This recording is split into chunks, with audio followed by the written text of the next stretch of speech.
aujourd'hui, quelle contribution peut apporter le secteur privé dans cette dynamique de création d'emplois? Non, comme je vous ai dit, pour que le secteur privé, c'est le secteur privé qui crée des emplois. L'État crée des emplois, mais c'est des emplois ensuite qui se répercutent sur son budget. Donc, et quand on dit budget, forcément, ce budget-là, il faut ensuite que les contributeurs fiscaux, qui sont les entreprises, qui sont vous, les personnes physiques, on va avoir une charge qui va être beaucoup plus lourde.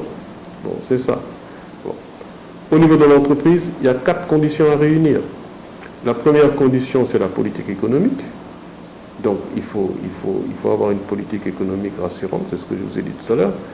Deuxième condition, c'est le marché pour l'entreprise. Et là, notre proposition a été très claire, étant donné que nous sommes dans un environnement international. Par contre, il y a un effet levier qui peut être tout de suite, sur lequel on peut appuyer, c'est les codes des marchés publics. Tout ce qui est code de marché public et contrat de partenariat public-privé. Et là, on peut agir très rapidement pour voir comment notre système de passation des marchés publics peut aujourd'hui permettre de cette création d'emplois vraiment que nous souhaitons. Et c'est tout à fait possible. Il suffit de modifier certains textes. Donc, lorsque vous faites un appel d'offres, la dimension création d'emplois, vous l'intégrez dans votre appel d'offres et vous soumissionnez et c'est soumis maintenant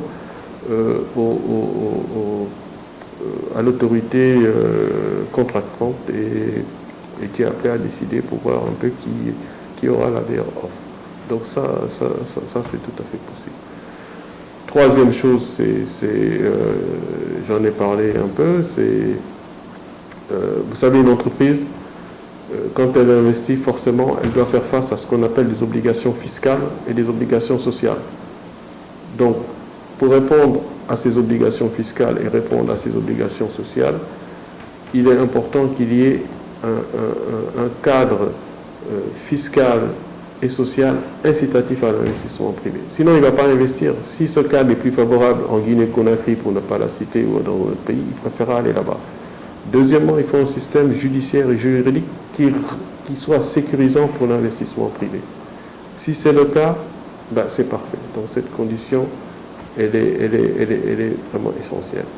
Et enfin, la jeunesse, comme tout le monde, c'est le dernier point. L'entreprise, elle a besoin de ressources humaines compétentes, innovantes et parfaitement qualifiées. Si cette jeunesse-là n'est pas assez bien formée, il y a quelques trucs, forcément, ça pose problème parce que l'entreprise ne pourra pas mettre sur le marché des produits compétitifs en termes de qualité, mais également en termes de prix. Donc c'est là où la productivité du travail devient une composante essentielle. Donc, je pense, est-ce que ces conditions sont réunies? Globalement, on est sur la bonne voie. On est sur la bonne voie. Je pense que déjà, ce qui est bien, c'est que, vous savez, un problème déjà, quand il est posé, il est résolu à 50%.